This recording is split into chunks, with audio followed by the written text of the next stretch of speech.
Hello everyone, अस्सलाम वालेकुम। उम्मीद है आप सब ठीक होंगे।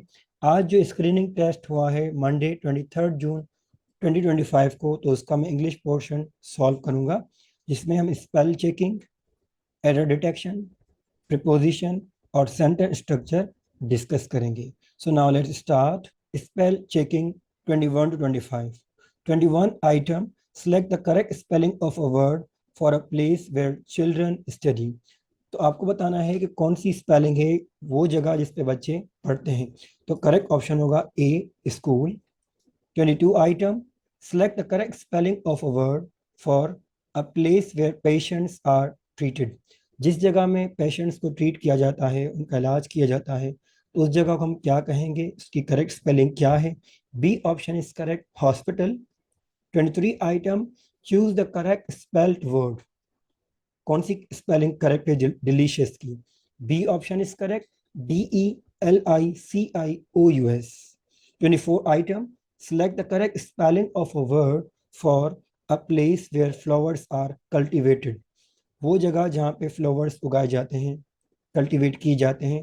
तो B option is correct, garden. 25 item, choose the correct spelled word.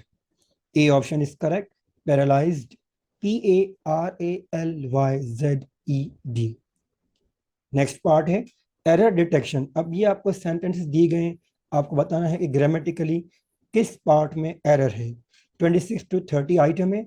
26 item, the bird saw that an ant were sinking in the water. अब देखें, एंट जो है एक इंसेक्ट है, तो ये सिंगुलर है, तो सिंगुलर के साथ हम यूज करते हैं वाज, ना के वर। सो बी ऑप्शन में जो है, बी पार्ट में एरर है, तो ये होगा the bird saw that an ant was sinking in the water। 27 item, your books are nice but these are old। C option जो है, सी पार्ट में एरर है, दीज की स्पेलिंग गलत लिखी हुई है, THESE होगा, यहाँ पे लिखा हुआ है THEES। 28 item, the old headmaster was walking below the road when he fell down। अब इसमें जो एरर है वो सी पार्ट में बिलो नहीं होगा, ये होगा अलोंग, क्योंकि रोड पे चलना, रोड के नीचे नहीं चलना। तो सी पार्ट में एरर है, तो ये होगा the old headmaster was walking along the road when he fell down. 29 item, I am tired as I have just come back home from my office, question mark. अब डी पार्ट में error है, क्योंकि office के बाद यहाँ पर question mark है, लेकिन यहाँ पे क्वेश्चन मार्क पंक्चुएशन नहीं आएगी, यहाँ पे आएगा फुल स्टॉप, क्योंकि ये स्टेटमेंट है ना कि question. 30 last item, we have complaint to them so many times about the noise at night। A part mistake है, ये कंप्लेंट नहीं कंप्लेंट होगा, हम थर्ड फॉर्म यूज करेंगे। कंप्लेंट नाउन है, इस यहाँ पर हम हैज और हैव के साथ third form of verb use करते हैं, तो ये होगा we have complaint to them so many times about the noise at night. Preposition 31 to 35 item। 31 item, you must follow the signal rules dash your safety. इसका जो correct option है वो है B, for. 32 item, the store is dash the park. A option is correct, near. 33 item, Hamza look at his friend angrily. B option is correct, at. 34 item, they were waiting at the station for 20 minutes। 35 item, I have been ringing the doorbell for a while but there is no answer। A option is correct, for।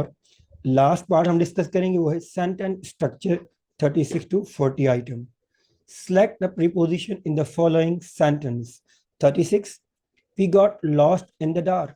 अब इस sentence में कौन सा preposition है, correct option is D, क्योंकि D में लिखा हुआ है in is preposition, it shows position.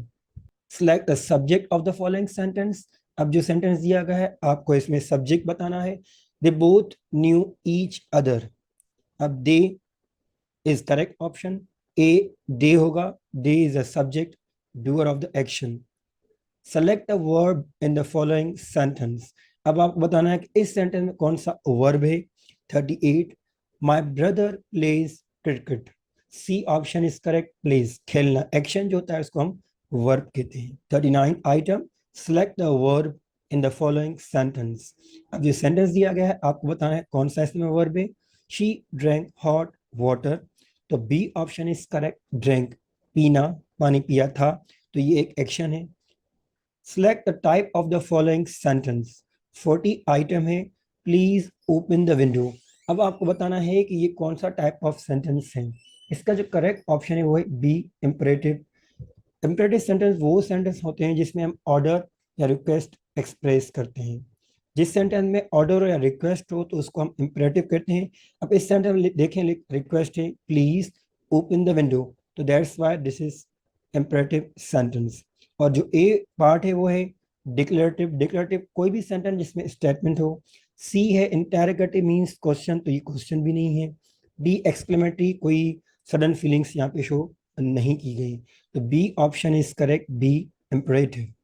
उम्मीद है जो मैंने आज आपसे पेपर डिस्कस किया ये आपको समझ में आएगा. अगर आपको ये वीडियो पसंद आई हो तो प्लीज़ हमारे चैनल सब्सक्राइब करना ना भूलिएगा. अपना ख्याल रखिएगा. अल्लाह हाफिज़.